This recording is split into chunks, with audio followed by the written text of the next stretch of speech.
हाँ।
अनुपमा ತಾನೇ ಇದು ವಾಯ್ಸ್ ಏನಕ್ಕೆ ವಾಯ್ಸ್ ಕಟ್ಟೆ ಅದು ವಾಯ್ಸ್ ಮಾಡಿದ್ರು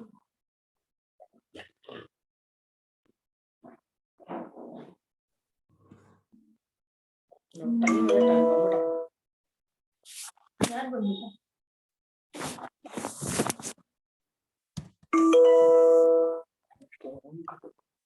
ಪ್ರಿಯಾ ಓದ್ಬೇಕಮ್ಮ ಜಂಪಿಂಗ್ ಡೌನ್ 3% ಆಗಿದೆ ಅಯ್ಯೋ 3 ತಗೊಂಡು ಕೊಡುವ ಏನು ಉದ್ಧಾರ ಮಾಡಿದೆ ಇವಾಗ ನಾನು ಮಲ್ಕೊಂಡ್ಮೇಲೆ ಯಾರಿಗೂ ಮಲ್ಕೊಂತಿಲ್ಲ ನನಗೆ ಫುಲ್ ನೆಗೆಟಿವ್ ಅಲ್ಲ ನಿನ್ನಿಂದ ಅನ್ಕೊಂಡೆ ನಿಮ್ಗೆಲ್ಲ ಹೀರಿಗೆಲ್ಲ ಹಿಂಗೆ ಹೀರಿಂಗ್ ಮಾಡಿ ಓ ತರ ನನಗೆ ಮಾತಾಜಿ ಮ್ಯೂಟ್ ನಲ್ಲಿ ಇಡ್ರಿ ಮ್ಯೂಟ್ ನಲ್ಲಿ ಇಡ್ರಿ 10:30 ತಿಳ್ಕೊಂಡು 10:35 ತಾನೆ 10:35 to 12:35 ನಾವು ಎಷ್ಟೊಂದ್ ಜನ 10th ಇವಾಗ 10th ಮುಗಿಯತ್ತಲ್ವಾ ಸೀಟ್ ಬುಕ್ ಮಾಡಕ್ಕೆ ಎಲ್ಲಾರ್ಗು ಅಂತ ಇದ್ವಿ ಎಲ್ಲಾರು ಹೋಗಿ ಹೋಗಿ ಕಾಲೇಜಿಗೆ ಸೇರ್ಕೊಂಡ್ಬಿಡಿ ಹೋಗಿ ಹೋಗಿ ಅಂತ ಕಾಲೇಜಿಗೆ ಸೇರ್ಕೊಂಡ್ಬಿಡಿ ನನ್ ಮಾತು ಕೇಳಿ ಹೋಗಿ ಅಂತ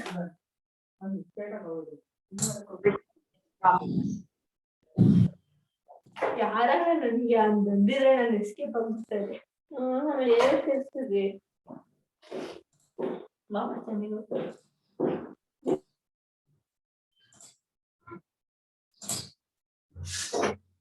Okay, just give me a minute.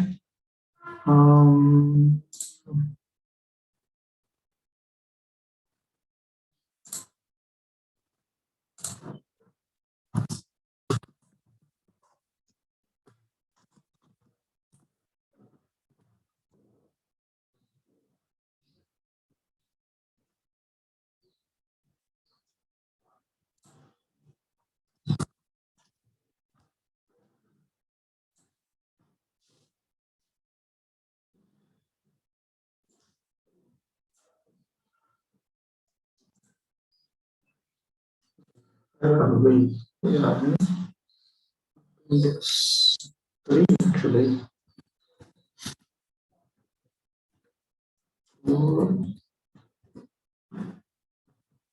Appendix 3.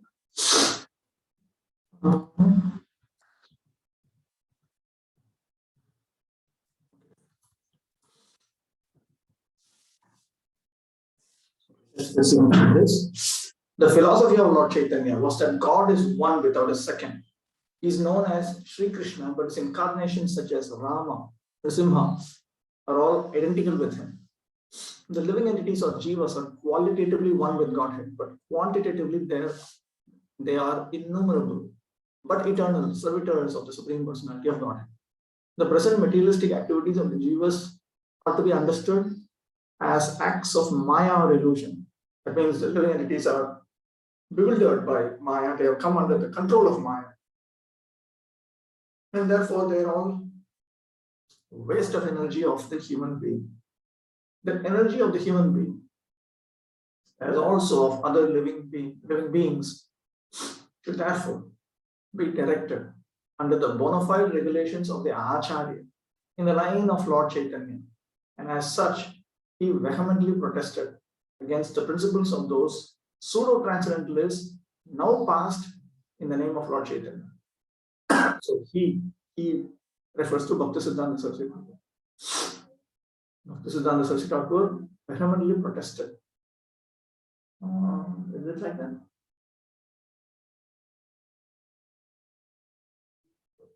What was it talking about? Yes, correct. Srila Thakur Bhaktivinoda initiated the reformatory movement by literary contributions while he was still engaged as a high government officer During his householder life and serving as a magistrate, he wrote books of various descriptions in Bengali, English, Sanskrit, etc. to present an actual picture of pure devotional activities of Lord Chaitanya. Bhaktisiddhanta Saraswati Goswami Maharaj got inspiration from his very childhood, all about Srila Thakur Bhaktivinod's movement. As a matter of fact, out of all his other sons, Srila Saraswati Thakur practically worked as the private secretary of Srila Bhaktivinod Thakur. As such, Bhaktivinoda Thakur gave him, Srila Saraswati Thakur, the transcendental power of attorney to espouse, to spread the cause of Lord Chaitanya. And so after Srila Bhaktivinoda Thakur's departure, Srila Saraswati Thakur took up the reins of that reformatory movement. Bhaktisiddhanta Saraswati Thakur, he was more of a disciple than of a son in his relationship with Bhaktivinoda Thakur. He would sometimes take down dictations for some writings of Bhaktivinoda, study Bhaktivinoda Thakur's writings, many ways. The first and foremost task of Srila Saraswati Thakur was to excavate the holy birthplace of Lord Chaitanya at Sri Dham Mayapur in the district of Nadia in West Bengal. To substantiate this preliminary act of his great future movement, Srila Saraswati Thakur had to face tremendous difficulties offered by the caste Goswamis, same as Goswamis at Navadvip town, because they apprehended a lawyer in the initial movement. The caste Goswamis were exploiting, and still are exploiting, the religious sentiments of the common people in the name of Lord Chaitanya, and presented themselves as so-called relative and descendants of Lord Chaitanya and Lord Nityananda. They presented themselves as being in the Vamsha, the lineage of Lord Chaitanya or his associates. Actually, Lord Chaitanya, or for that matter, or for the matter of that, Lord Nityananda accepted nobody as their relative or kinsman who were not devotees of the Lord. On the contrary, Lord Chaitanya accepted Thakur Haridas, who happened to come out of a Mohammedan family, Muslim family, as the Namacharya, or the most powerful authority for preaching the Sankirtan movement, which Lord Chaitanya inaugurated so arduously. Lord Chaitanya, as it is stated in the Bhagavad Gita or in other authentic scriptures, wanted to re-establish the Vaishnava Dharma on the real basis of spiritualism. He never deprecated the natural caste system, but neither he approved of the birthright caste system, which has degenerated into a slut of anachronism. Natural caste system meaning we identify ourselves on the basis of guna karma. Lord Chaitanya opined that anyone who is well conversant with the philosophy of the absolute truth, Sri Krishna, never mind what he is, either a born Brahmin or Shudra, or in the ashrama of a sannyasi or a grihastha, is perfectly competent to act in the role of spiritual master. And he practically demonstrated this fact during his preaching area. The caste Goswamis, first of all, there's no dash about the final E. The caste Goswamis, assisted by the other pseudo-transcendentalists, made a clique to check up the universal movement of Lord Chaitanya and made a business of dispatching those foolish followers to the kingdom of heaven after having drawn a lump sum amount for this prescribed hooliganism. So this kind of nonsense was going on. It was a business.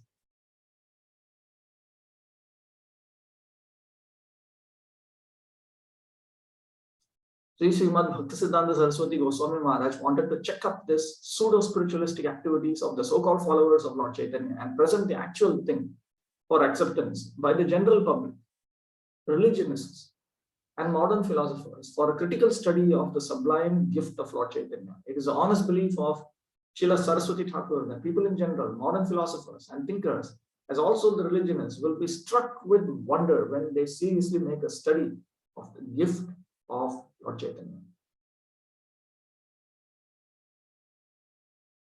Vichar Kurile Bhabe Chitte Chamatkar. What was taught by modern leaders like Gandhi and Rabindranath was long before taught by Lord Chaitanya, not as a public leader of political aspiration, but as the father of all living entities. The movement of Lord Chaitanya is generally known as the Sankirtan movement, which is a transcendental process of self-realization by removing the dust of materialism on the mirror of human intelligence. Cheto Darpanam Marjanam. The present problem confronting the human civilization is due to lack of a proper introspection of the goal of human knowledge. The present problem confronting the human civilization is due to lack of a proper introspection of the goal of human knowledge. Then Appendix 4. These are also excerpts. These are excerpts from Prabhupada's lectures. Excerpts from lectures on Bhaktisiddhanta Saraswati Thakur. Lecture given on December 9, 1968, the Disappearance Day of Srila Bhaktisiddhanta Saraswati Goswami Maharaj in Los Angeles, California, United States of America. So today is the disappearance day of my Guru Maharaj. As I told you that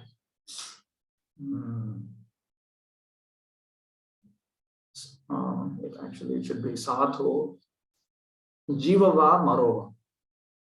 There was a nice story the other day that I told you. That a sage is giving different kinds of blessings to different types of persons. So to a king's son, a prince, he blessed Rajaputra Chiranjiva. Oh, you're a king's son, a prince, you live forever. And there should be a single closing apostrophe after it. And Muniputra, the son of a saintly person, or the son of a saintly person, he blessed him, the sage blessed him. Najiva, you don't leave, you don't live. Rajaputra Chiranjiva, Muniputra Najiva. And Sadhu, devotee, he blessed him. Jivova Marova.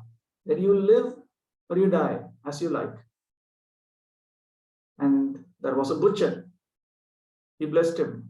Na jiva, na mara. You don't die, you don't live. So these words are very significant. That I have already explained. Still I'm explaining. The prince is enjoying sense. He's enjoying his senses. That's all. He's got enough facility for sense enjoyment. So his next life is hellish.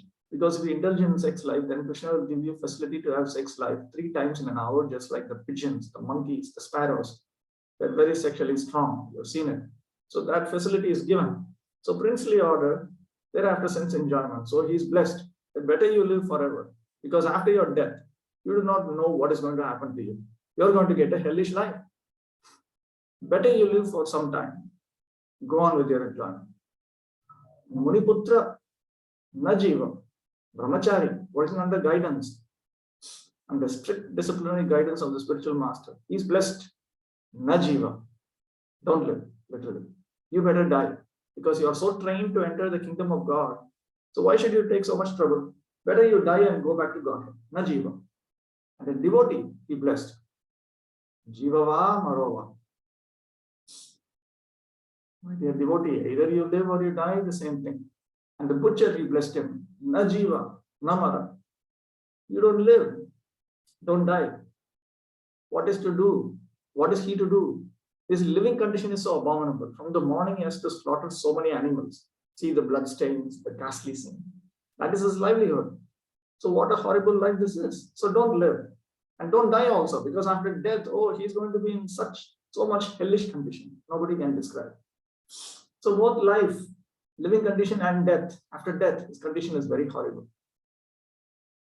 Anyway, apart from others, the devotee, for him, appearance and disappearance, the same thing. So for a devotee. Of course, we are talking of a full-fledged devotee.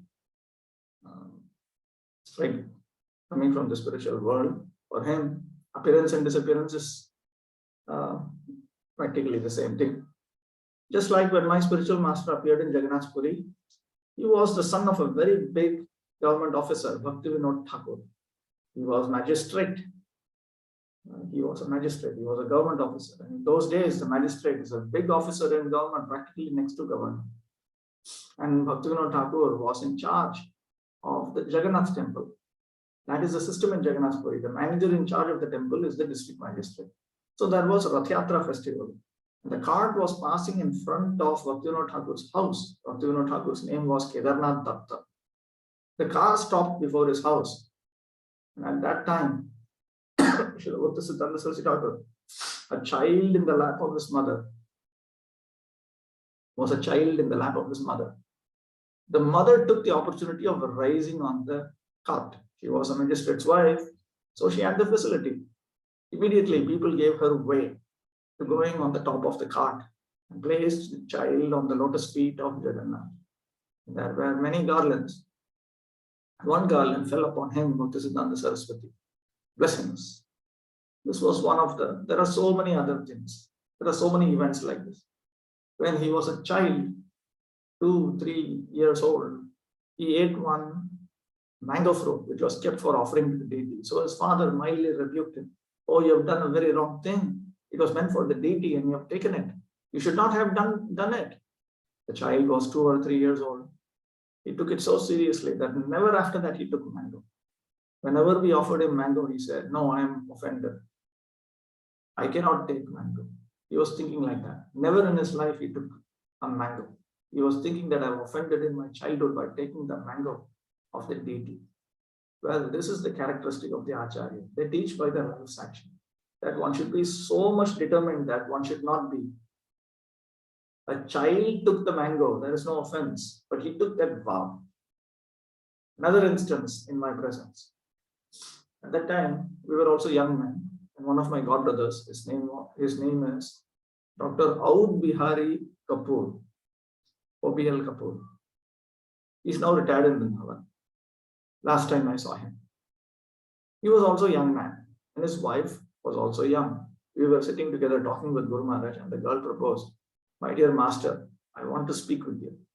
Guru Maharaj said, yes, you can talk whatever you like. So she said, I want to talk with you secretly, not in the presence of everyone. Guru Maharaj said, no, I cannot talk with you secretly. You can talk in the presence of my all other disciples. So even that girl was just like his granddaughter by age calculation. He refused to talk with a young woman in a secret place. This is Acharya. Only yesterday I was reading somebody's write-up about how a false guru was caught by the police many years back, but I only got to know about it yesterday, for having had illicit relationships with women. And he would meet young girls in secret places. And they thought it was all until it got blown up,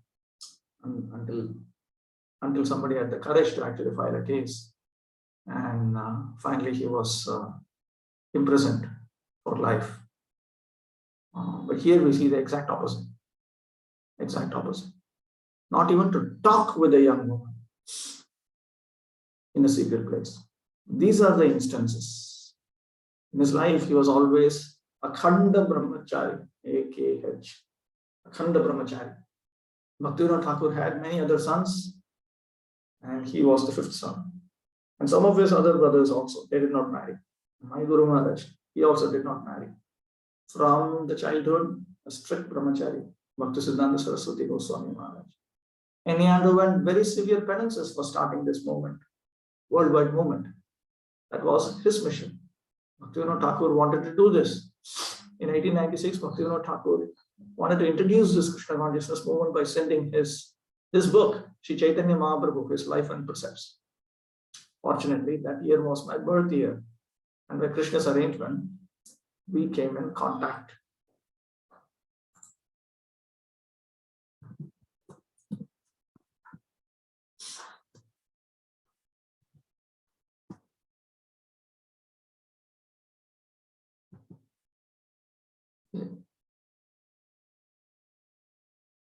This is the book.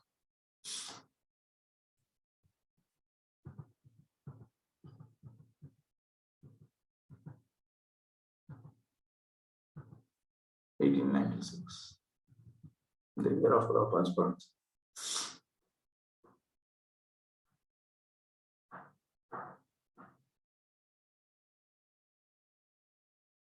I was born in a different family, and by Krishna's arrangement, we came in contact. I was born in a different family. My Guru Maharaj was born in a different family. Who knew that I will come to his protection? Who knew that I would come to America? Who knew that you American boys will come to me? These are all Krishna's arrangements. We cannot understand how things are taking place. In 1936, today is 9th December 1968. That means 32 years ago in Bombay. I was then doing some business. All of a sudden, perhaps on this date, sometime between 9 or 10 December, at that time, Guru Maharaj was indisposed little, and he was staying at Jagannath Puri on the seashore. So I wrote him a letter. My dear master, your other disciples, Brahmachari, Sannyasi, they are rendering you direct service, and I am a householder. I cannot live with you. I cannot serve you nicely. So I do not know how I can serve you. Simply an idea. I was thinking of serving him. How can I serve him seriously? So the reply was dated 13th December 1936. In that letter he wrote, my dear such and such, I'm very glad to receive your letter. I think you should try to push our movement in English. That was his writing. And that will do good to you and to the people who will help you. And that was his instruction. And then in 1936, on the 31st December, that means just after writing this letter, a fortnight before his departure. That means he wrote this letter a fortnight before his departure. He passed away. But I took that order of my spiritual master very seriously. But I did not think that I have to do such and such thing. I was at that time a householder. This is the arrangement of Krishna. If we strictly try to serve the spiritual master, which means you try to serve his order, then Krishna will give us all facilities. That is the secret. Although there was no possibility, I never thought, but I took it a little seriously by studying a commentary by Vishwanath Chakravarti Thakur on the Bhagavad Gita. In the Bhagavad Gita, in connection with one verse, Vivasayatmika buddhir ekeha kurunandana, Vishwanath Chakravarti Thakur gives his commentary that we should take up the words from the spiritual master as our life and soul. We should try to carry out the instruction, the specific instruction of the spiritual master very rigidly without caring for our personal benefit or loss. I'll show you what that is.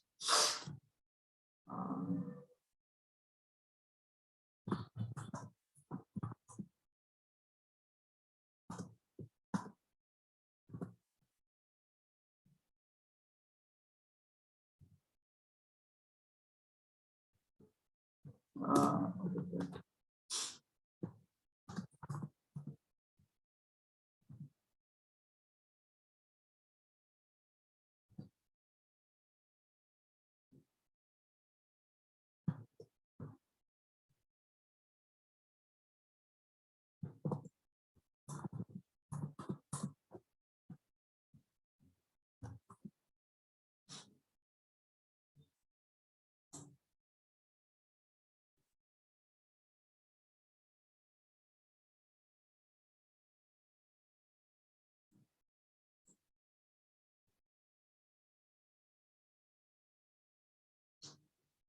This famous verse, Vyavasayatmika buddhire ekha kurunandana, bahushakha hyanantascha buddhayo vyavasayana. Vishwanath Chakravarti. I'm not going to read everything, but I will only read the section that deals with this particular point. Now I might as well read everything, only then you'll understand the context. Kimcha sarvabhyopi buddhibhyo bhakti yoga vishinyeva buddhir utkrishtetyaha vyavasayeti. There are different types of intelligences or different types of conceptions.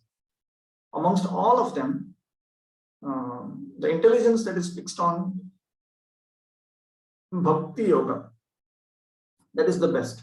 With this in mind, Lord Krishna speaks the text Vyavasayatmika Buddhi, Iha Bhakti Yoga. In this Bhakti Yoga, Vyavasayatmika Buddhi Ekaiva. In this Bhakti Yoga, the resolute intelligence which has the nature of being resolute, is of a single type.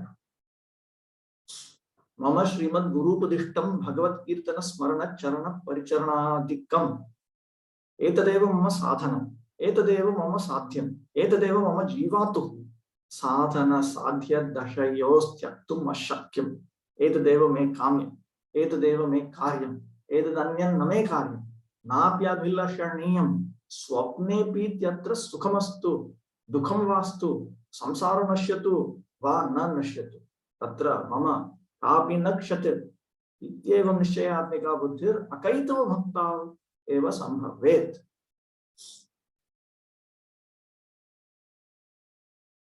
The resolute form of intelligence, Nishayatmika Buddhi, is only possible in non-duplicitous engagement in Bhakti, Akaitava Bhakti. And he gives an example of what that means.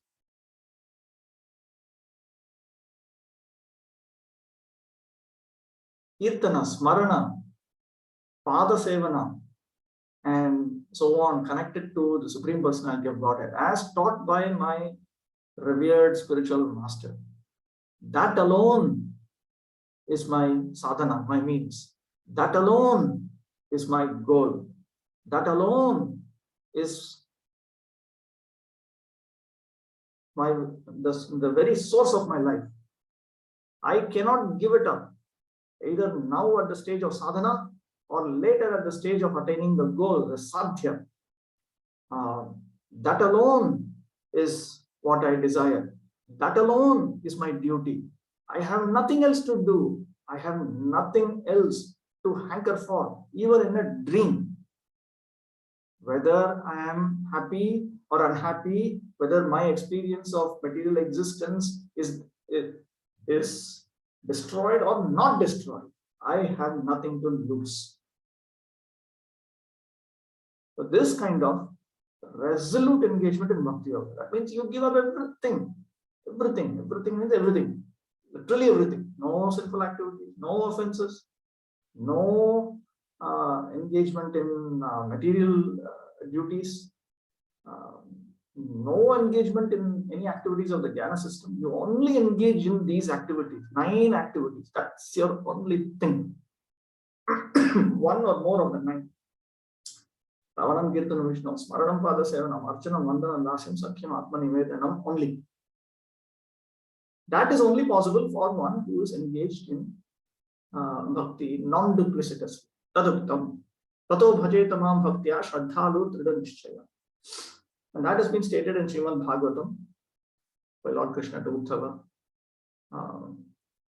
Therefore, you should engage in service to me with devotion, with faith, and with absolute confidence. Tataha anyatra naiva buddhir eketyaha bahu iti. But in other activities outside of Bhakti Yoga, you don't have this kind of resolute determination. That is stated in the second half of this verse. Bahavaha shakhaha yasam taha. Because these other activities have many branches. Tathahi. In order to explain it, Karma Yoge Kamanam Anantyad Bhutayaha Anantah. In Karma Yoga, because there are unlimited desires to be fulfilled. Of course, within Vedic Dharma, one has unlimited determinations also. One has different things. One wants to achieve this and this, this, yes, to achieve that, yes, to achieve that. So many different desires he has. Tathaiva Jnana Yoga. And in Jnana Yoga, Prathamam Antahkarana Shuddhyartham Nishkama Karmani Buddhihi. First of all, one sets his intelligence in engaging in his material duties without any material motivation in order to purify his mind. Ataha tasmin shuddhe sati. And then when the mind has become pure, karma sannyase buddhi. Then he becomes determined to give up all material duties. Tada, yeah. Then he becomes determined to engage in the activities of the Jnana system. Jnana vaiphalya abhavartham bhakto buddhi. And so that engagement in Jnana does not become useless endeavor, one should have determination to also engage in bhakti. If you don't, when you're engaging in Jnana, the activities of the Jnana system, you must also engage in activities of the bhakti system. Otherwise, you will not get the result of the Jnana system. Jnanancha mai sanyaset iti bhagavaduktehe. Because the Supreme Personality of Godhead has stated in the 11th canto of Srimad Bhagavatam that you should surrender the process of Jnana unto me. Because he has stated that. Jnana sannyasi. So then one gives up activities of the Jnana system. Jnana sannyasi bhakto buddhi. And then one becomes determined to engage in activities of the bhakti system alone. Iti buddhayaha anantaha. And so in these processes also, one has unlimited different determinations. Karma jnana bhakti nam avashya anushtayatvad tatta chakapi anantaha. And because one who is going through this process, he has to move from karma to jnana to bhakti. And therefore, their respective branches are also unlimited. But that is not for a person simply engages in devotional service, bhakti yoga. This is certainly of the type that Bhaktisiddhanta Saraswati Thakur taught. Bhaktisiddhanta Saraswati Thakur, practically he's like Vishwanath Chakravarti Thakur come back to demonstrate his own right and to demonstrate his own teachings. Therefore, Prabhupada repeatedly refers to Vishwanath Chakravarti Thakur's commentary and comes to this conclusion. So when he says we should take up the words from the spiritual master, it means that we should take up his instructions to engage in pure devotional service of 9 types. And that is everything, all in all. And because Bhaktisiddhanta Saraswati Thakur was a perfect pure devotee, the only instruction he gives is that. He never, in fact, several times he said that we are giving instructions to engage in that which is both the means and the goal. In every other system, you engage in a combination of activities and then ultimately it prepares you to come to pure spiritual life in the form of pure bhakti yoga at some point in time, in this life, next life, whatever, later. But Bhaktisiddhanta Saraswati Thakur's particular way of presentation was, you stop everything else. You do that now. You do that now. So he kept on pushing like that. So that Bhaktisiddhanta Saraswati Thakur was very strong in pushing that. And Prabhupada also very carefully captured that spirit and has represented it in his books. We should try to carry out the instruction, the specific instruction of the spiritual master, very rigidly without caring for our personal benefit or loss. So I tried a little bit in that spirit. He has given me all facilities to serve him. Things have come to the stage that in this old age, I have come to your country and you're also taking this movement seriously, trying to understand it. We have got some books now. So there is a little foothold of this movement. Now on this occasion of my spiritual master's departure, I'm trying to execute his will. Similarly, I should also request you to execute the same order through my will. I'm an old man. I can also pass away at any moment. That is nature's law. Nobody can check it. So that is not very astonishing. But my appeal to you on this auspicious day, the departure of my Guru Maharaj, that at least to some extent you have understood the essence of the Krishna consciousness movement. You should try to push it on. People are suffering from want of this consciousness. This Krishna consciousness movement is authorized. Very important. Now you American boys and girls, you have taken to this movement. Please take it more seriously. And that is the mission of Lord Chaitanya and my Guru Maharaj. And we are also trying to execute the will of the disciplined succession. You have come forward to help me. I shall request you all that I shall go away, but you shall live. Don't give up pushing on this movement, and you'll be blessed by Lord Chaitanya and His divine grace, Bhaktisiddhanta Saraswati Goswami Prabhupada. Thank you very much. Okay, here is a lecture given on 13th of December 1973, Los Angeles. Also Disappearance Day of Srila Bhaktisiddhanta Saraswati Goswami Maharaj. Namo Vishnupadaya Krishna Presthaya Bhutale Srimate Bhaktisiddhanta Saraswati iti namini. Bhaktisiddhanta Saraswati passed away from this material world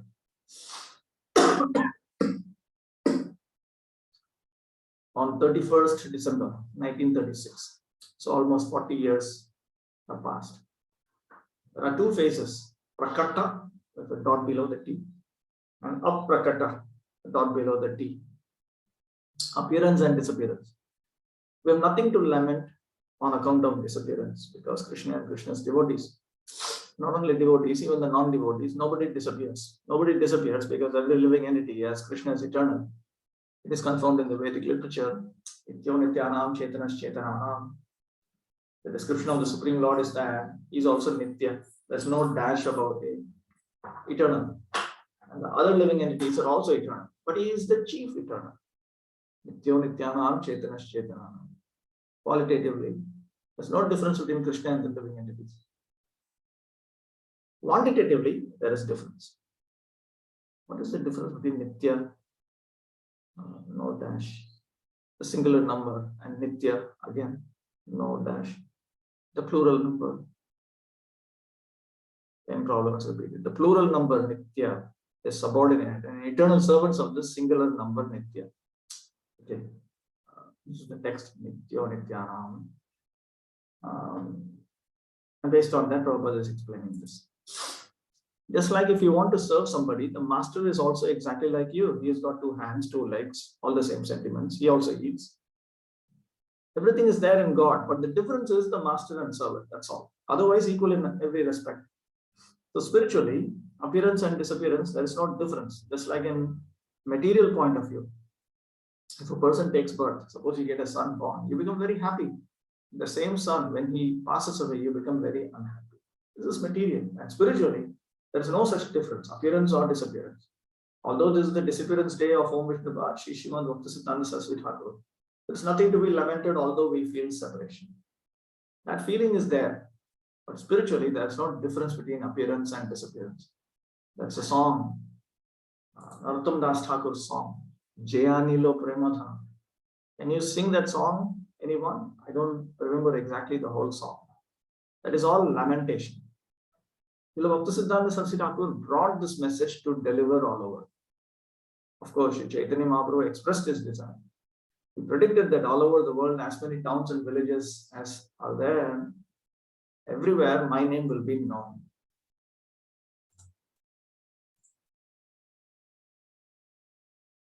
Chaitanya Mahaprabhu's name, which is now attempted. Now actually because previously the Gaudiya Vaishnavas did not really understand this statement. They thought that when it says that the whole world will know about me, they thought the whole of India. They didn't really think whole world means whole world. And Prabhupada actually demonstrated it. Bhaktivinoda Thakur pointed out, whole world is whole world. Bhaktisiddhanta Saraswati Thakur also, he sent his disciples to the West because he wanted to push forward Lord Chaitanya's movement to the whole world. To execute this will of Chaitanya Mahaprabhu, he said personally, Bharata Bhumite Hoila Manasya Janmaja, Janma Sarthaka Kori Koro Para Upakar. He wanted that his name should be brought all over the world, in every town and village. Who would do it? He asked that anyone who has taken birth in Bharatavarsha, India, it is his duty. First of all, make himself perfect by understanding the philosophy of Sri Chaitanya Mahaprabhu and broadcasting, distribute. This was the duty of every Indian. So that advantage is there in India by culture, by education. Therefore, Sri Chaitanya Mahaprabhu requested that Indians those who have taken birth as human beings. He doesn't speak to the animals.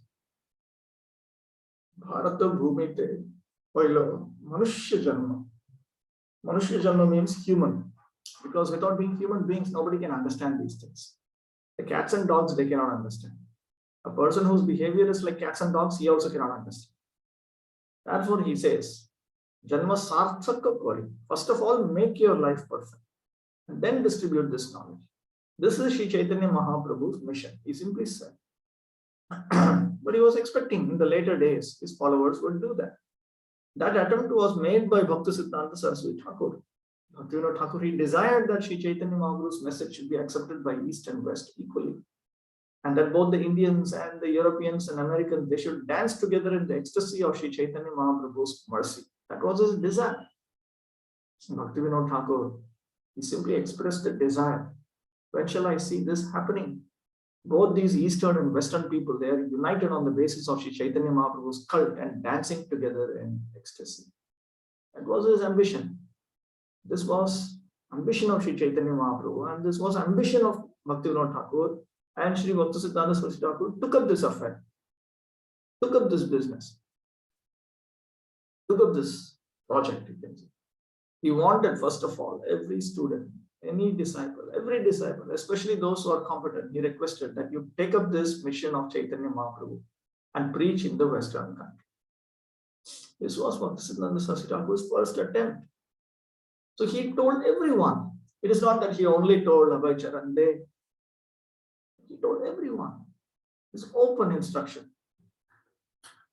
When Krishna's representative comes from Goloka Vrindavan, gives an instruction. The instruction is an open instruction. Whoever fulfills it will be blessed with success and fame, provided he does it, he attempts it with purity. Before that, even the Acharyas, Rupanuga Goswamis, they left literature, but they did not attempt to preach practically. Bhaktisiddhanta Saraswati Thakur was very, very anxious to preach this Chaitanya cult in the Western countries. That is his, Bhaktisiddhanta Saraswati Thakur's special contribution. So when I met Bhaktisiddhanta Saraswati Thakur, it is a long story how I met him. One of my friends, he dragged me. I was at the time a nationalist and a manager in a big chemical factory. My age was about 24 years. So one of my friends, he asked me that there is a nice sadhu, Bhaktisiddhanta Saraswati Thakur. He has come to Calcutta. Let us go and see. I was reluctant. I thought that there are so many sadhus. I'm not very much. And because I had bad experience, not very good. So I said that this kind of sadhu, there are many. You'll be glad to know that even at my young age, or early age, it was Krishna's grace. Even amongst my young friends, I was considered the leader. In my school days, in my college days, in my private friendship, somehow or other, I became their leader. And one astrologer, sometime he read my hand. He said in Hindi, your hand speaks that your order will be executed. Anyway, it was Krishna's grace. I would not go, but their point of view was that unless I certified that sadhu, Bhaktisiddhanta Saraswati Thakur, he would not be accepted. Therefore, he dragged me. So I went to see Bhaktisiddhanta Saraswati Thakur that day. And on the first meeting, we offered our obeisances, as it is the practice. Immediately, he begins talking that you're all educated young men. Why don't you take up Sri Chaitanya Mahaprabhu's cult and preach all over the English-speaking public? Why don't you take up this path? So I argued with him in some way. At that time, I was a nationalist. So I told him that who will accept our message? A dependent nation. Nobody will care. In this way, in my own way, in my younger days. But we belong to the Vaishnava family. Sri Chaitanya Mahaprabhu, Nityananda, Radha Govinda, that is our worshipable deities. So I was very glad that Radha Krishna cult, Chaitanya Mahaprabhu, that this sadhu is trying to preach. It is very nice. At that time, we had some talks. Of course, I was defeated by his argument. My argument, meaning that my argument was defeated by his argument. And then when it came out, we were offered prasadam, very nice treatment, the Gaudiya Math. And when I came out on the street, this my friend asked me, what is your opinion of the sadhu? And I said that here is the right person who has taken up Chaitanya Mahaprabhu's message, and now it will be distributed.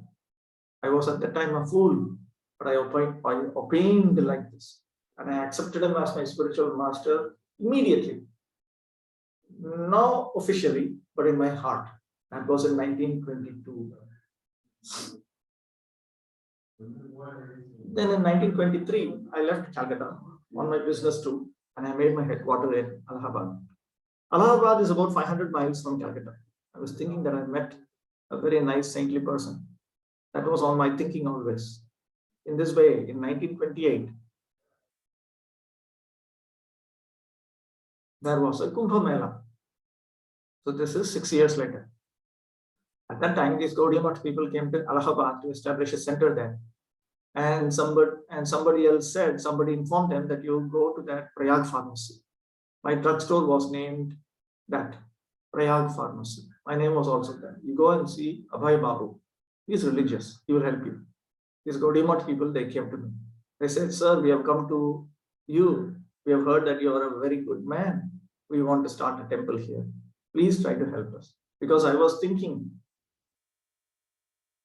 of these Gaudiya Math people, and I met a very nice, saintly person. As soon as I saw them, I was very much inclined. Oh, here are these persons. They've come. So in this way, gradually, I became attached to these Gaudiya Math activities. By the grace of Krishna, my business also was not going very well. If someone actually wants to be a devotee of Krishna, at the same time keeps his material attachment, then Krishna's business is, he takes away with him everything material. So that 10% he becomes, how do you say, dependent on Krishna. That actually happened to my life. I was obliged to come to this movement to take up this very seriously. This is, of course, a very famous verse.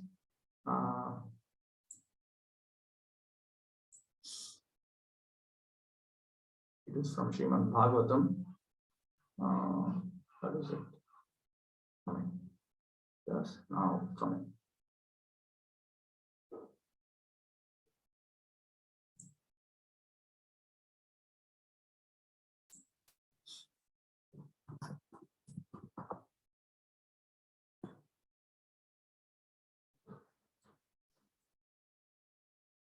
Here's a verse.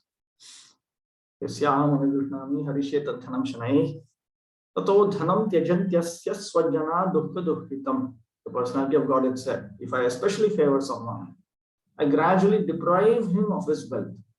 Then the relatives and friends of such a poverty-stricken man abandon him.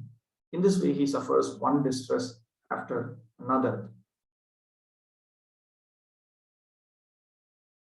Sayyada vitato yogo nirvinnasya dhane haya matparai kritamaitra karishye mad anugraham.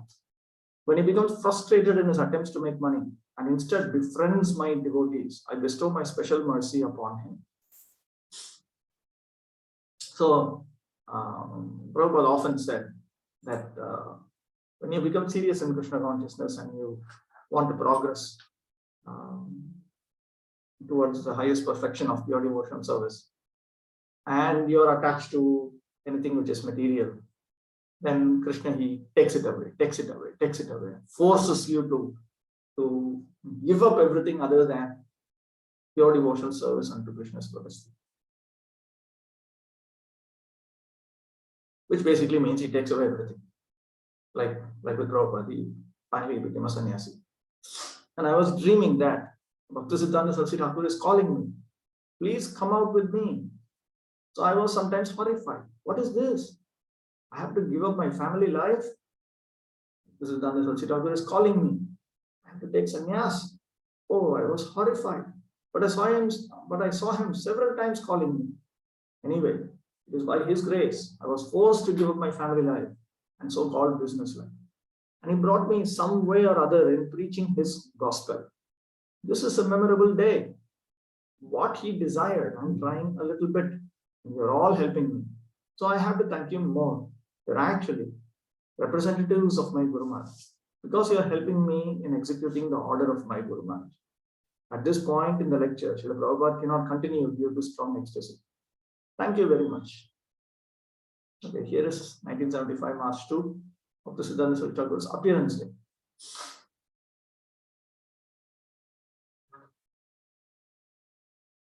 Where was this book?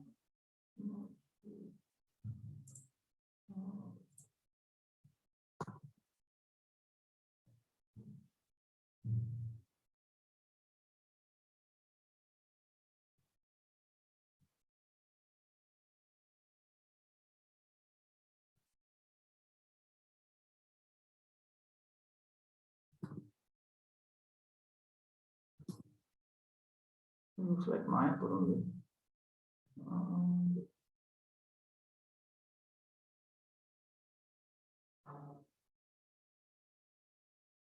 Atlanta.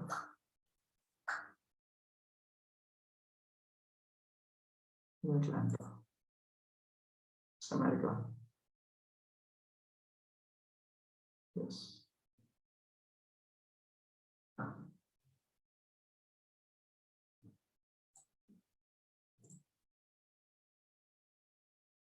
"101 years ago, Bhaktisiddhanta Saraswati Thakur appeared on this day.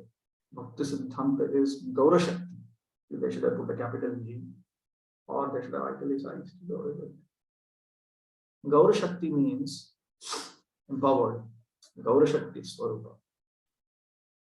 That is how we describe Bhaktivinoda Thakur. But there is a similar description for Bhaktisiddhanta Saraswati Thakur also. Empowered by Sri Chaitanya Mahaprabhu. Sri Chaitanya Mahaprabhu wanted his mission to be broadcast all over the world. He desired Prithivete Ashitata Nagaradi Gram Sarvatra Prachar Vaidam or Nam. Prithivete, all over the world. As many towns and villages are there. Sri Chaitanya Mahaprabhu predicted that his mission will be spread. This prediction was made by Sri Chaitanya Mahaprabhu personally 500 years ago. My Guru Maharaj attempted to fulfill the desire of Sri Chaitanya Mahaprabhu. Sometime in the year 1918, he was brahmachari, and Bhaktivinoda Thakur, his material father, he wanted Bhaktivinoda Thakur. Of course, everyone wanted. But he wrote one small book, Lord Chaitanya's Life and Precepts, in 1896. And he presented that book to the McGill University in Canada. He very much desired that the foreigners, especially Americans, would join this movement. That was his desire in 1896. And then in 1918, my Guru Maharaj started with this mission. One institution known as Gaudiya Math. Perhaps some of you know the name, Gaudiya Math. And he was trying to spread this message of Sri Chaitanya Mahaprabhu. And by chance or prediction, as you think, I was taken to Bhaktisiddhanta Saraswati Thakur by one of my friends. I did not want to go there, but he forcibly took me there. Yes, and he ordered me that you preach the cult of Chaitanya Mahaprabhu in English language. This is very much essential. On the first meeting, he told me like that. That was my first meeting with him. At that time, I was in favor of Gandhi's movement. So I said that we are not independent, subjugated. Who will hear our message? Bhaktisiddhanta Saraswati Thakur refuted my argument. I was very much pleased. I had so many talks, but I was very much pleased to be defeated. That this so-called nationalism or any ism, they're all temporary. The real need is self-realization. I was convinced. But at that time, although he wanted me to immediately join him, spread this movement. At that time, I was married man, young man. I was married in 1918. I got a son at the time, 1921. And in 1922, I met him. At the time, I was manager in a big chemical factory. So I thought I'm a married man. I've got so many responsibilities. How can I join immediately? It's not my duty. Of course, that was my mistake. I should have joined immediately. I should have taken the opportunity immediately. But Maya is there. This is out of humility, Prabhupada speaks like this. I thought like that. So that's a long story. 1958, I took sannyas. And then I decided to take up the responsibility that my Guru Maharaj gave. I thought that my other god brothers are trying. I'm not capable to do it. They're better situated. But somehow or other, they could not do very much appreciative activity in this connection, meaning to go outside India. The god brothers were preaching in Bengal, in India, like that. So when I was 70 years old, I decided, now I must do it, execute the order of my Guru Maharaj. And thus this movement was started in 1965 from New York. And I was not very much hopeful because it is a very difficult task. just opposite the European and Western culture, just the opposite of the European and Western culture. So Prabhupada is very, very clear and aware that if we have to follow the teachings of Lord Chaitanya Mahaprabhu purely, you will have to follow his teachings as it has been understood by the Parampara, culminating in Bhaktisiddhanta Saraswati Thakur. So, which is a very, very high and very pure method. When I first came, I had no money. I got a free passage through some Indian steam navigation company. I came by ship. When I was on the sea by Boston Port, Commonwealth Port, I was thinking that I have come here. I do not know what is the purpose, because how the people will accept this movement. They're differently educated. And as soon as I say, so my dear sir, you have to give up meat eating and illicit sex and no intoxication and gambling, they will say, please go home. Because that was the experience. One of my godbrothers, he went to London and he had the opportunity to talk with one big man, Marquis of Zetland. Marquis of Zetland was formerly governor of Bengal. At the time I was student, he was Scotsman, and I was a student of the Scottish Churches College. So he came to see our college, and he was standing in front of me in the second year class. He was a very nice, good gentleman. So later on, when one of our godbrothers went to London, this same Marquis of Zetland, so he proposed to my godbrother, whether you can make me a Brahmana. My godbrother proposed, yes, we can make anyone Brahmana, provided you follow these principles. No illicit sex, no intoxication, no meat eating, no gambling. That Lord Zetland immediately replied, impossible. So I was thinking that I will propose something that is impossible.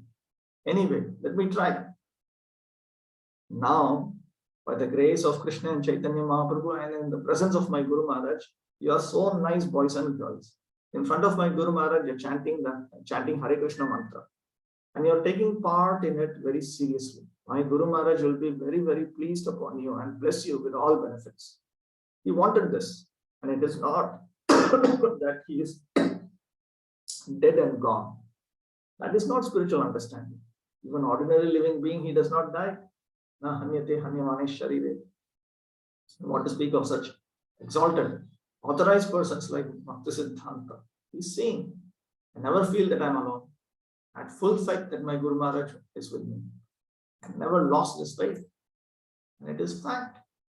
There are two words, Vani and Vapu. Vani means words. Vapu means this physical body. Vani is more important than the Vapu. Vapu will be finished. This is material body. It will be finished. That is the nature.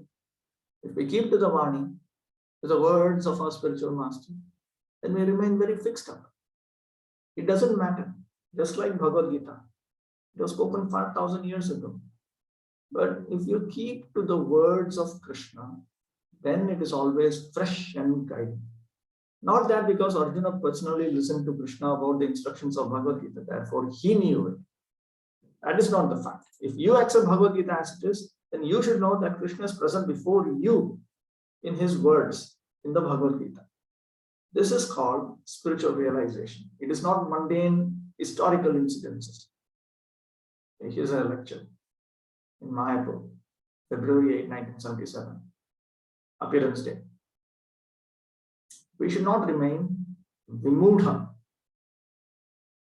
very foolish, not become fool and deluded. We should become intelligent. And to make us intelligent, Krishna comes. Krishna's devotees come. Some messenger comes. And Srila Bhaktisiddhanta Saraswati Thakur is one of the messengers of Krishna, Chaitanya Mahaprabhu, to preach Krishna consciousness. And not only he preached, but he trained up many disciples to preach this Krishna consciousness all over the world. By his grace, we are also endeavoring to do something with this ISKCON Parampara system. Do something with this ISKCON. This is the Parampara system.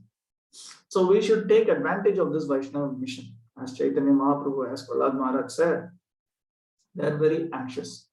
Vaishnava means Paradukka Dukhi. Vaishnava. Our Guru Maharaj, Bhaktisiddhanta Saraswati Thakur, he is Vaishnava. 100% Vaishnava. He is 100% Vaishnava. Actually, a person who is like this is meant to be accepted to the fullest extent. The basic concept that we, to whatever degree we surrender to Krishna's lotus feet, will be accepted by Krishna. That is also reflected in this manner.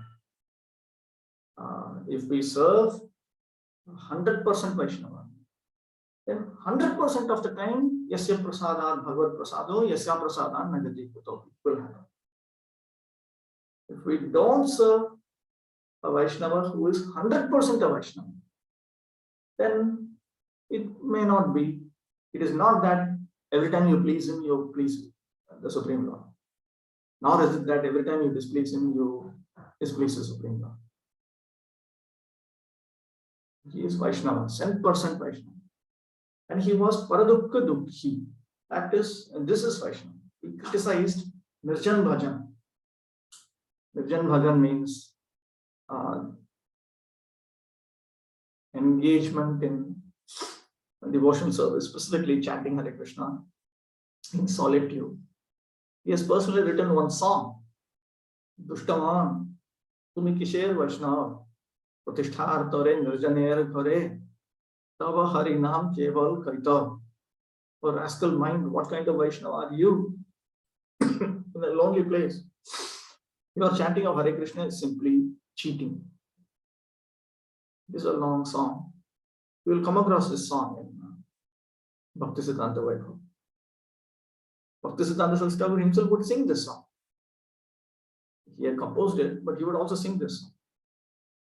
Vaishnava means he doesn't want any material profit or material opulence or material reputation. He doesn't want. That is. But in the material world, everyone is busy for three things: material profit, material reputation, and material adoration. This is not Vaishnava's business. Vaishnava never cares for all these things. Vaishnava is always thinking how to do good to this suffering humanity. You must search out your real life. That is intelligence. Real life. Right now we are leading. We are trying to go through. Actually, we have been subjected to. We've been given unlimited opportunities to try to lead a life, which is false because we are turned away from Krishna. But this is unreal life. Our real life means what we engage in according to our original constitutional position and nature, and with our original spiritual name, form, qualities, activities, and so on. But all of that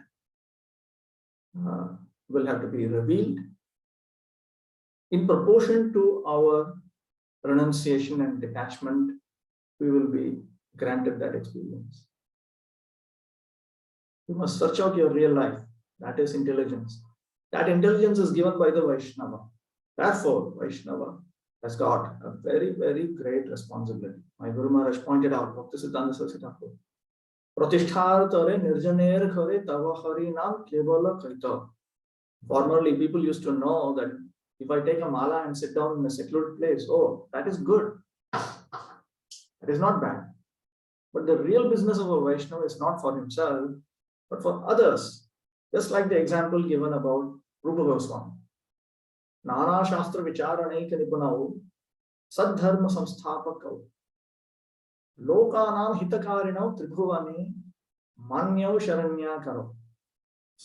Here, Lokanam Hitakarinau, Rupa Goswami, Sanatana Goswami, and so on. They were engaged in activities that benefited everyone, not personally. Personally is not high-class Vaishnava. Personally meaning, if I engage in devotion service only for my own personal deliverance, that is not high-class Vaishnava. That is not first-class Vaishnava. I shall become liberated. I shall give up everything. Let me sit down. And sometimes that is also good, but sometimes we also take it that to get cheap adoration from innocent public, that here is a Vaishnava, he sits down. No, my Guru Maharaj, Bhaktisiddhanta Saraswati Thakur, he was not that type of Vaishnava. He was not a cheating Vaishnava.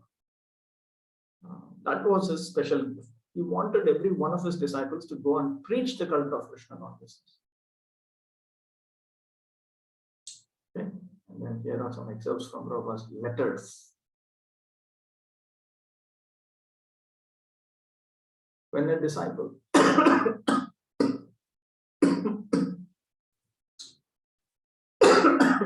misunderstands a bona fide spiritual master, the master regrets for his inability to protect the disciple. Sometimes he cries with tears in the eyes. He had an experience while my Guru Maharaj was alive. One of his disciples who accepted sannyas was one day forcibly dragged by his wife back into family life. My Guru Maharaj lamented with tears in his eyes, saying that he could not save the soul. I may inform you that you cannot be a fool as you have humbly expressed yourself. Better to remain an ever fool before the spiritual master. But if a disciple is actually fool, it reflects on the spiritual master. In other words, if I am actually foolish, then people will think my spiritual master is also like that. To think of becoming a fool is the real qualification of the bona fide disciple. As soon as one thinks that he has become the wiser man than the spiritual master, one is surely doomed. So the moment you think that I understand the scriptures better than Prabhupada, I understand better than Prabhupada's predecessor authorities, immediately you are doomed. We should remain everlastingly a fool before the spiritual master, not artificially, but feelingly. Then we can make real progress. Even my spiritual master, a great scholar, remained a so-called fool before his spiritual master, who was outwardly an illiterate village fellow. So in the absolute world, the fool is also the master, and the master is also a fool in reciprocal exchange of dealings. My Guru Maharaj never liked to open a branch preaching center in a place where there is less population. We are not meant for living peacefully in a secluded place. We are meant for recruiting Krishna's eternal servants, and therefore a better populated place. I may say that practical devotion is the secret to understanding the Shastras. My Guru Maharaj used to say that for one who is not engaged in devotion service, reading all the books is simply like licking the outside of the honey jar. One who thinks the books is the thing, is content in this way. But we should learn the secret to open the jar and taste the honey. Originally, this example of tasting the honey comes from the Varadev Vidyabhushana Prabhu's Govinda Bhashya, where the Vidyabhushana explains that knowledge of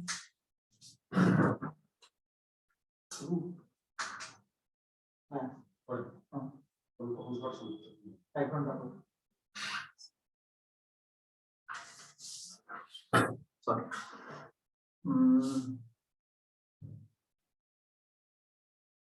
So Sri Vidyabhushana Prabhu, he points out that if you say that such and such a person knows what is honey, it doesn't refer to a person who has a theoretical understanding of honey. It means that he has tasted honey. He has experienced honey. Similarly, when the scriptures say that you should know about the Supreme Personality of Godhead, it's not that you have some theoretical understanding. You have to experience him with your spiritual senses. You have to experience him. That is called knowledge of God. Otherwise, there are so many scriptural statements which you can easily misunderstand. Janma karma chame divyam evam yoveti tattvata. Tattva deham punarjanma naiti mameti surya. Anyone who knows about the divine nature of my birth and activities, he's liberated. What is his knowing? So many people are reading, so many people know it. That's not what it means. It doesn't mean that anybody who has theoretical understanding, that person is freed from the cycle of birth and death. Tatvataha. Evam yoveti tatvataha. One who knows in truth. That person is very, very rare. Manushyanam sahasreshu kaschid yatati siddhaye. Yatatam api siddhanam kaschin mam veti tatvataha. Very, very rare. Amongst, just one amongst million. But obviously, so many people have theoretical knowledge. So, tattvataha means that you know it in reality. This is what is known as a Krishna Tattva Vetta. And who is that Krishna Tattva Vetta? In Bhagavad Gita, there's one more instance where the word Tattvataha appears. Brahmabhuta prasannatma na shauchati na kakshati samassarveshu bhuteshu manbhaktim labhate param. After you become a Brahmabhuta, a person who is fully liberated on the spiritual platform, fully satisfied, prasannatma, na shauchati na kakshati. You don't hanker or lament for anything within external experience. Samassarveshu bhuteshu. You are equal to all creatures of this world. Madbhaktim labhate param. Then you attain my transcendental bhakti. Bhaktiya mam avijanati.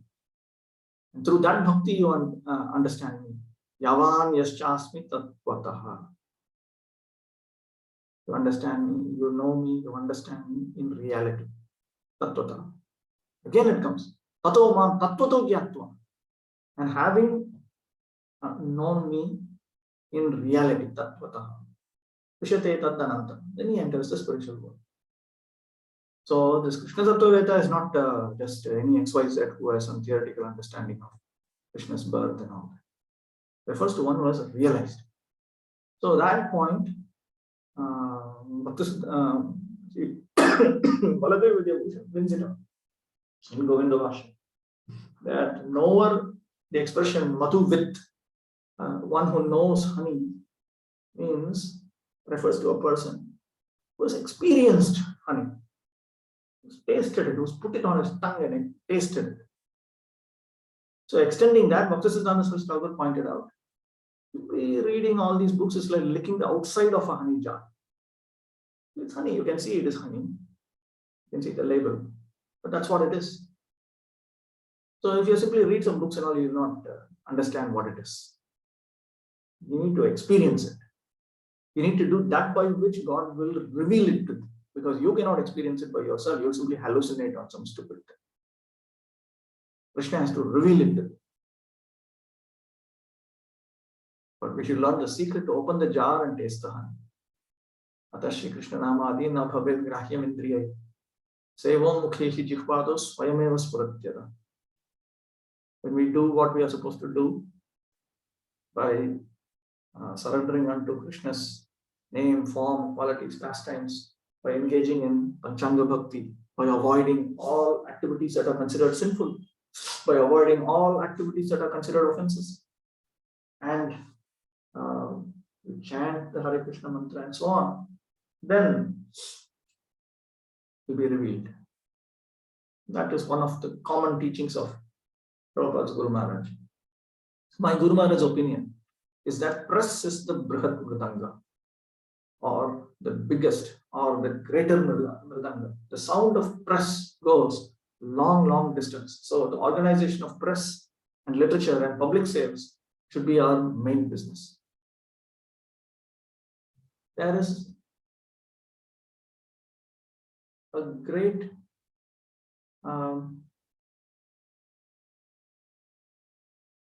potential in distributing content in printed format. So that is far superior to simply talking, showing something. Reason is, this is something that even the non-devotee thinkers of today's world, they recognize. When you get a book, and you read it, You're in the privacy of your room and you're allowing the author's intelligence to enter into your system. You're giving him full opportunity to present all the arguments that this author is making. And you're patiently giving him an opportunity to say whatever he wants to say. Now, in a one-on-one conversation, if a person says something that you don't like, you have a tendency to just cut it off by immediately saying, no, but it's like this, it's like this, it's like this. But in a book, it's all already written and given. It's up to you whether you want to read it or not. But if you read it, you're going to see all of his intellectual deliberation. So even in today's world, even amongst the non-devotees, I recognize this. Books have a power of their own. Books can convince you to the greatest extent. Convince you in any matter, whether it is Mahamaya or Yogamaya, whatever. Books are very, very powerful. I will say next to book are audio. And then next to it is some form of video. Video may be most appealing to most people, but it is not having that effect.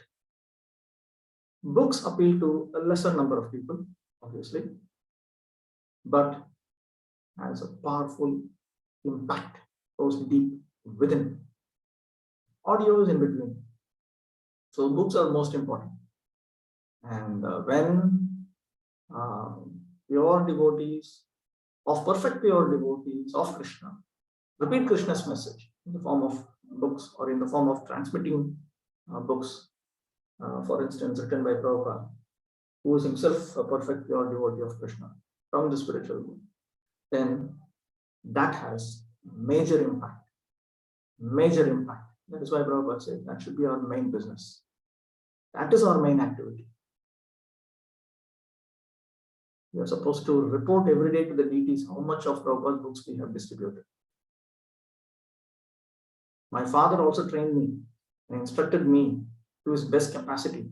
And he prayed for me that Radharani may be pleased upon me. And I think that by my father's blessings and grace, I may have come to this position and I might have gotten into relationship with this divine grace, Om Vishnupad, Sri Srimad Bhaktisiddhanta Saraswati Goswami Maharaj. So it is also Krishna's grace that I got a good father, a good spiritual master. And in my old age also, Krishna has favored me with so many good children. So when I see that Krishna is so kind upon me, so I offer my obligations to him. Regarding your question about my Guru Maharaj, I never told anyone that he was one of the 8 Sakhis. I do not know how you got this news. According to Vaishnava principles, nobody should think or imagine somebody as Krishna, Radharani or their associates. Everyone should aspire to follow the footprints of such associates. If somebody thinks that somebody is Radha or Krishna, that is not sanctioned by the Vaishnava philosophy. So far as I know, my Guru Maharaj's position was one of the assistants of the Manjaris. For the present, it is better not to discuss on these confidential things of a higher level. But you're always welcome to put your genuine questions for an answer. Otherwise, how will you know things as they are? So we should now organize in such a way that there will be nice kirtan, an attempt for selling our publications. My Guru Maharaj indicated that the Mridanga and the press are the mediums of our missionary propaganda activities. And we shall follow his path in the same way. We must have large quantities of Mridangas for vibrating in different parts of the world. We must distribute our literature also. Anyway, the actual fact is that the 8 gopis are as good as Krishna and Radharani. Therefore, no Vaishnava will claim to be one of the 8 gopis, because that will tinge one with Mayavadi philosophy. If somebody says, I am Krishna, or I am Radha, or I am one of the 8 gopis, that is against Krishna philosophy. My Guru Maharaj claimed to be one of the sub-devotee assistants of the 8 gopis. Lord Chaitanya also claimed himself as servant of Krishna. So even though you might not have understood, you can correct it now and don't be disappointed. My Guru Maharaj, although he was brahmachari, sometimes he used to say that if I could beget Krishna conscious children, I am prepared to indulge in sex life 100 times. The summary is sex life should be utilized only for begetting Krishna conscious children. That's all. If our devotees consider this as impossible,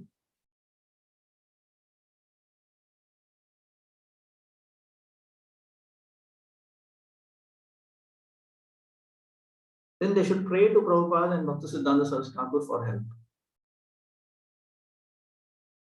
Increase the chanting of the Hare Krishna Maha Mantra.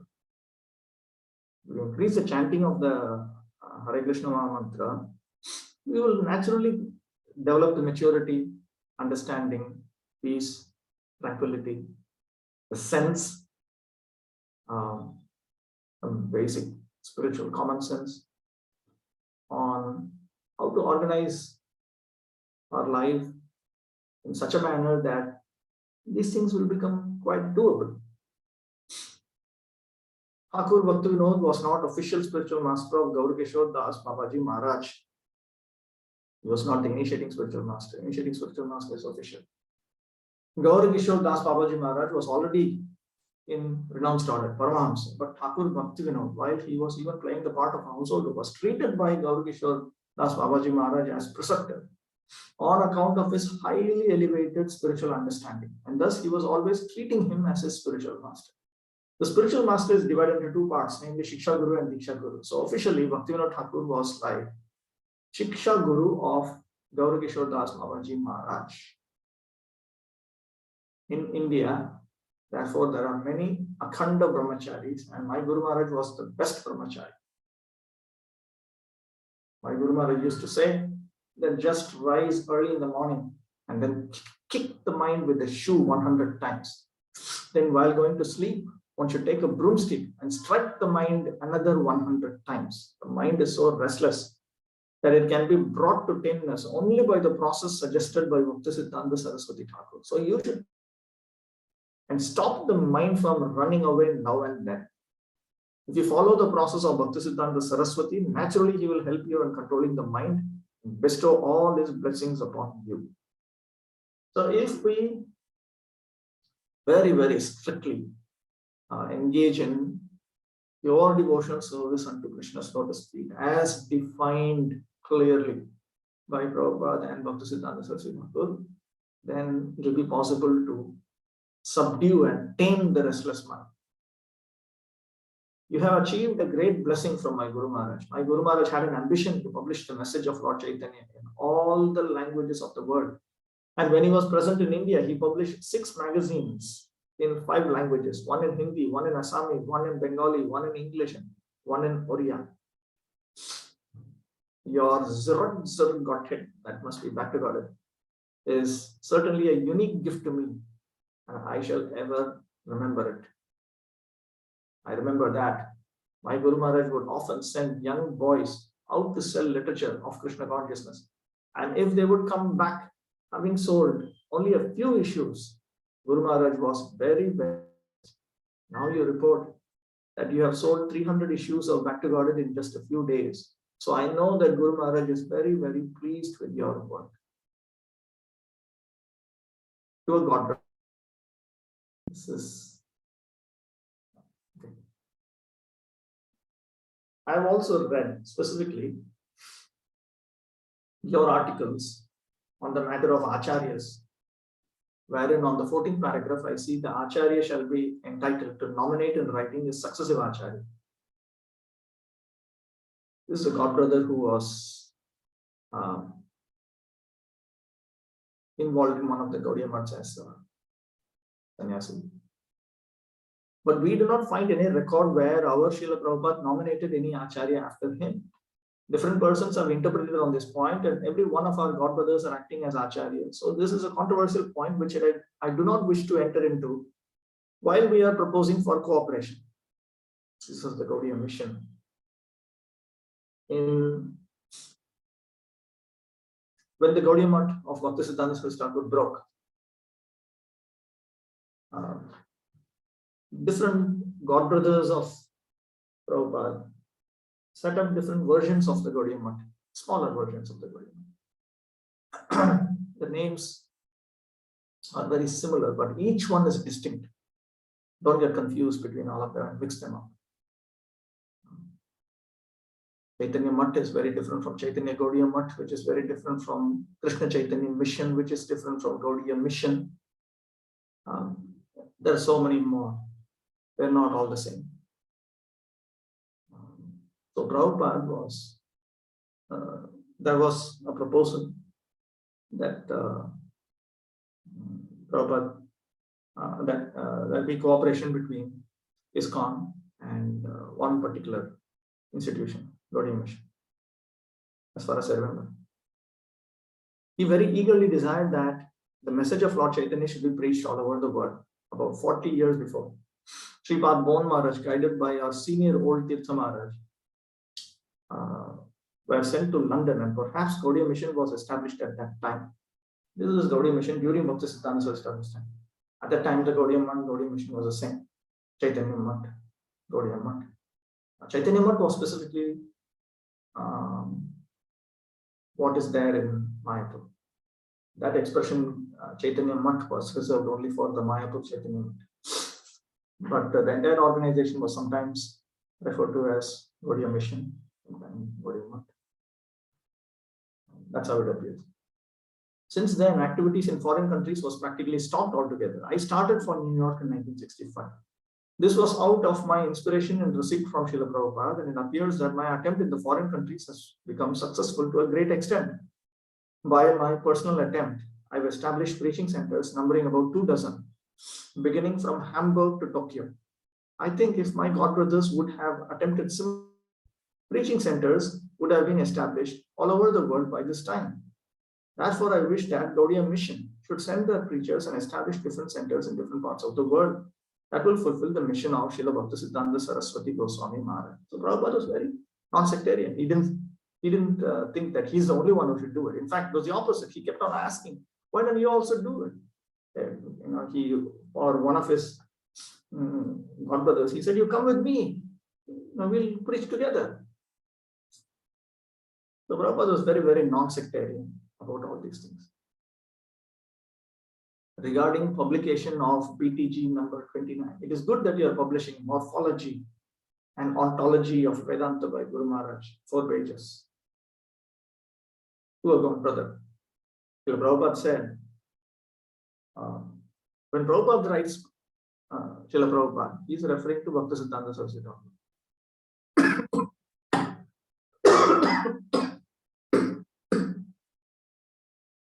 Srila Prabhupada said that it was better to accept some menial service for maintaining oneself. That means it's better to do some menial activity to earn money than to get some money by showing the deities to the innocent public and being satisfied thereby. In fact, he said it's better to be a sweeper in the street and earn money honestly. They are simply satisfied with some mutts and they have forgotten the preaching spirit of Srila Bhaktisiddhanta Saraswati Goswami Maharaj. I am pleased that the press arrangement is proceeding nicely. And you will be pleased to know that my Guru Maharaj drew a picture in which he gave great importance to the symbolic representation of the press next to the Mridanga. Press means publication of various types of books and literatures, and the Mridanga means Sankirtan party. Let's see if I can trace it out.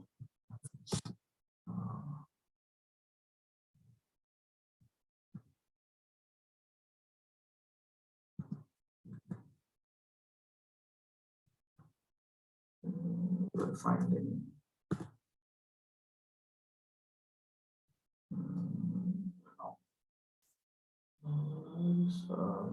Logo.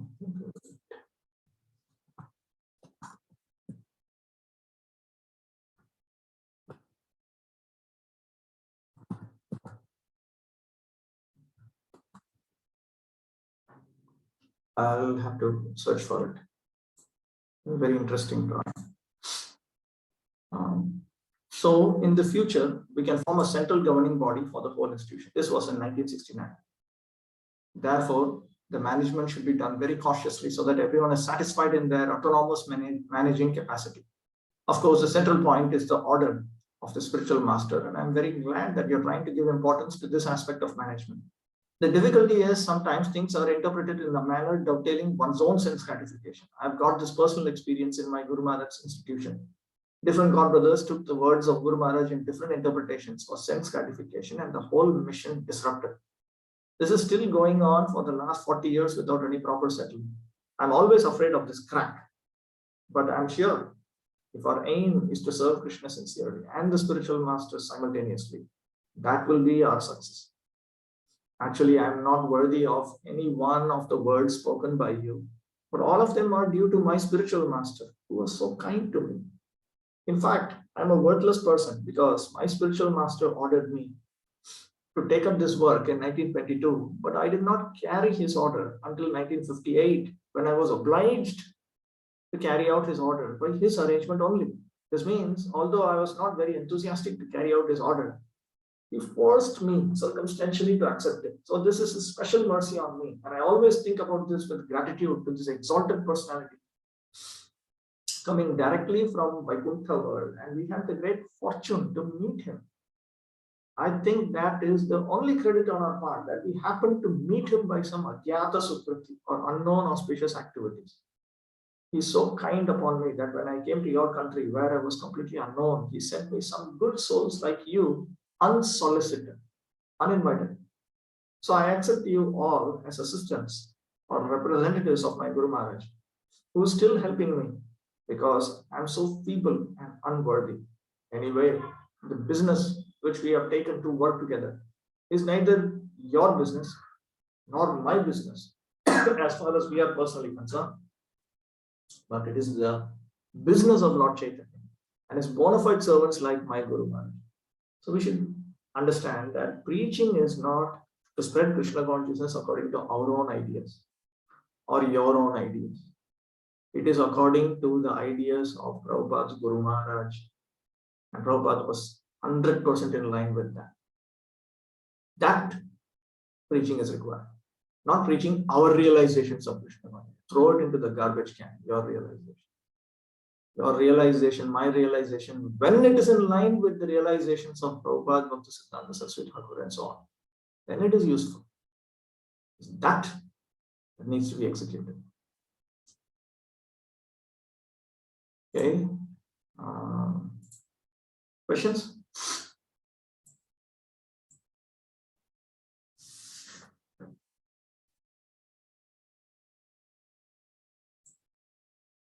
Okay, let me just before that, let me just make a note.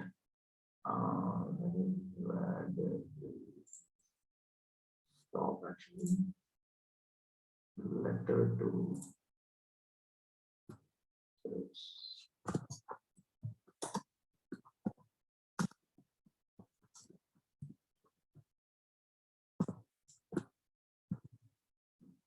just a minute. Let me just note down, where is this? This is appendix 5.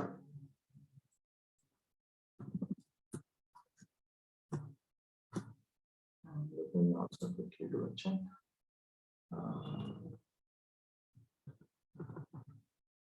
Appendix 6 is excerpts from essays,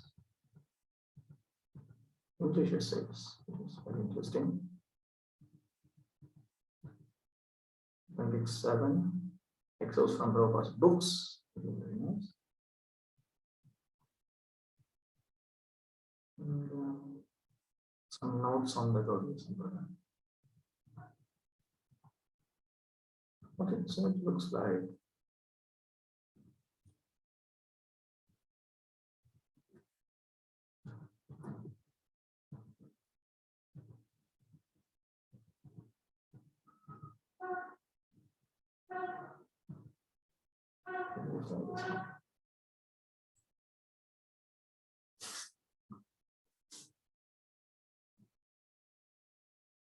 Hare Krishna. Vishnu Vandanam. Just one minute, let me just make sure. Okay. Yes, Mataji. Hare Krishna. Hare Krishna, Prabhuji, Dhanapranam.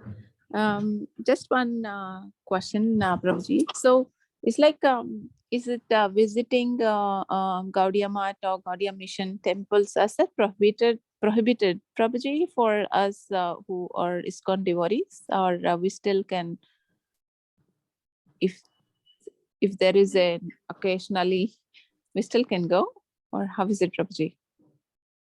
When we in places like in Mayapur, we maintain a very respectful relationship with the followers of Bhaktisiddhanta Saraswati Thakur. Okay. Everyone is not the same, you know. Just like within ISKCON also in the past, a lot of mistakes have been committed. That doesn't mean that in today's generation also people still continue to make the same mistakes. They don't. Like I'll tell you, even from my times, 90s onwards. If you study Prabhupada's books seriously, you are considered to be in Maya. You are supposed to do service. And service means something that brings money to the temple, because that is tangible service. What is this reading books? And the same persons who said that, they really didn't know what to think when Bhakti Shastri and all started. And it became big, and then more devotees are reading. Then they became completely confused. What is this? Everybody is reading. So much time is wasted. What is this? Now, therefore, can you think that, okay, now at that time, if some non-ISKCON Vaishnava, let's say at that time he came in touch with our movement at that time, and he heard that, then, he might have thought, okay, so this is what ISKCON fellows think. They can't even read the books of their own founder Acharya. But he cannot say the same thing now. Now is 2021. Different. The same liberal spirit we should have towards others who are also attempting, to whatever degree, to follow Bhaktisiddhanta Saraswati Thakur within their limited capacity. Nowadays, a number of them accept Prabhupada's position. A number of them accept Prabhupada's position. Prabhupada he's fit to be referred to as Prabhupada, also they accept. So things are, it's not the same. During Prabhupada's time, it was very, very different. It was very different. In places like in Mayapur, there are several holy places which are taken care of by these different followers of Bhaktisiddhanta Saraswati Thakur. The Yoga Peeth, for instance, Srivasanga, and Vrindavan Das Thakur's birthplace, many places. It is our duty to be respectful. We don't mix thickly, but we are respectful. There are, from the philosophical point of view, they are our immediate next door neighbors.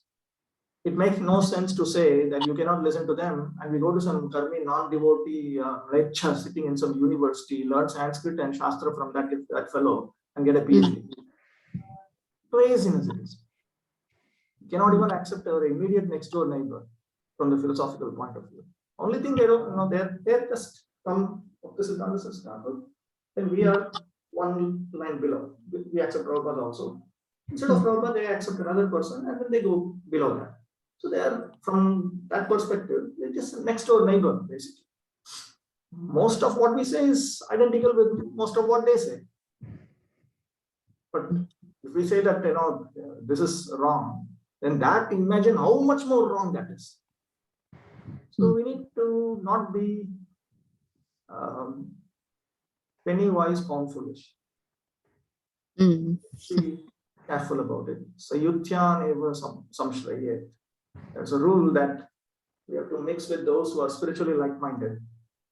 Sajati yashe snikthe sadho sangasvata pare. It's a basic rule given by Rupa Goswami and Bhaktirasamrita Sindhu. When it comes to associating with Vaishnavas, we associate with those who are more advanced, who are affectionate, and who are spiritually like-minded, whose goals are identical to our goals. So there should be respect, and be respectful. We keep a little distance, but we are respectful. Definitely, we are respectful. And nowadays, things are very, very different. There's a friend of mine, Padmamukhani Mai Prabhu. He's quite a sensation in the Bengali world. He makes videos in YouTube, Bengali, and on different topics, and puts it out. He's a YouTuber, if you want to call it. And short videos. And there are some Gaudiya Math devotees who regularly watch his videos. They respect, they accept. Now it's different. They accept Prabhupada. They respect Prabhupada. But they're following their duty. There was one Gaudiya Math Maharaj in Calcutta, Chetla Gaudiya Math, who once told me, I had gone to purchase Govinda Bhashya. There was a fine edition that came out in early 60s or 70s by a godbrother of Prabhupada. I had gone to purchase it because they printed, their publication standards are following Bhaktisiddhanta Saraswati Thakur's publication standards meant for scholars. So I got to purchase it. So there was this elderly sannyasi. He was not a Bhaktisiddhanta Saraswati Thakur disciple, but he was a grand disciple of Bhaktisiddhanta Saraswati. He saw me, then he was happy. I asked him, I want Govinda Bhashya. Then first thing he said, you're not a Bengali. I said, yes, I'm not a Bengali. You learn Bengali? Yes, I learned Bengali. I learned Sanskrit many years back from the Gurukul in Mayapur. Then he said, the Gaudiya Maths are simply struggling to survive. We were talking in Bengali. We are simply struggling to survive. This is all we can do. But Prabhupada, when they say Prabhupada, they refer to Bhaktisiddhanta Saraswati. Prabhupada, he had so many instructions, so many things to be done in Mayapur also. You go and tell your Guru Maharaj, Jayapataka Maharaj in Mayapur, all of those instructions only ISKCON can do. Because I see young people can do these things. We are all old. We can only survive. We are just barely maintaining, going for bhiksha. Bhiksha means you go for fundraising. Just surviving. But all these things, you people have inclination towards philosophy. And what ISKCON has done, it is beyond description. Young men, young women, gave up their whole life to settle in Mayapur or in various your own centers. Young people give up their whole life. It is one thing because they also have congregations. No, but you people have gone beyond that. Young people have given up your whole life, your career, gave up everything. You want to serve Chaitanya Mahaprabhu fully, absolutely. This is beyond our imagination. This has been accomplished. So only you people are capable of fulfilling the instructions of Bhaktisiddhanta Saraswati Thakur Prabhupada. Very clearly he told me different things. He said, Harinamamrita Vyakarana should be taught.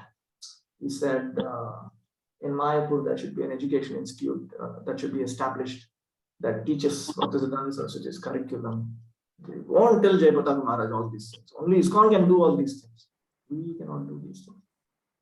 I offered him obeisances. I said, well, I'll inform my Guru Maharaj.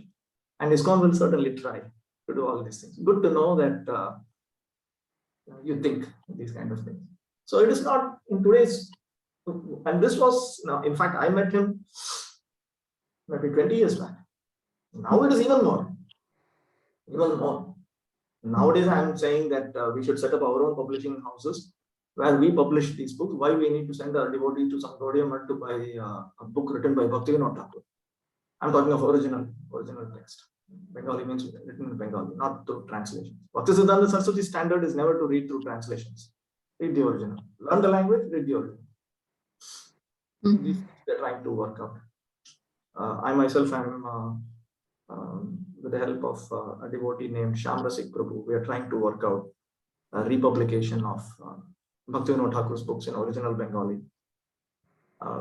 we ourselves will do it, so that those who are learning Bengali, they don't need to go to some Gaudiya Math to read.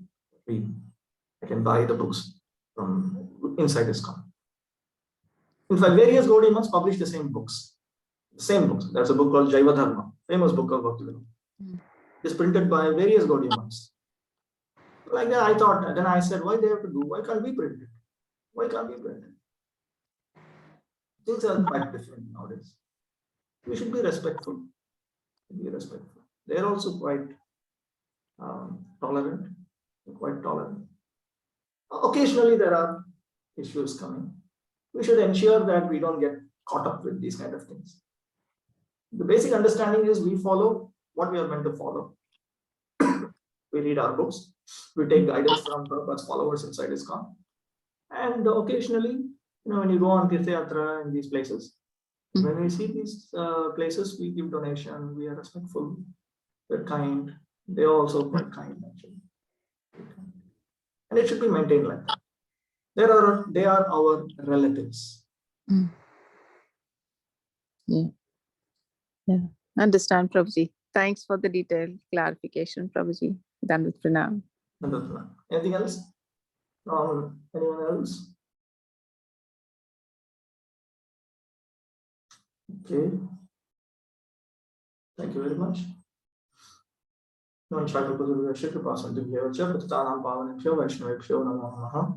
Any further discussions we can have in Telegram?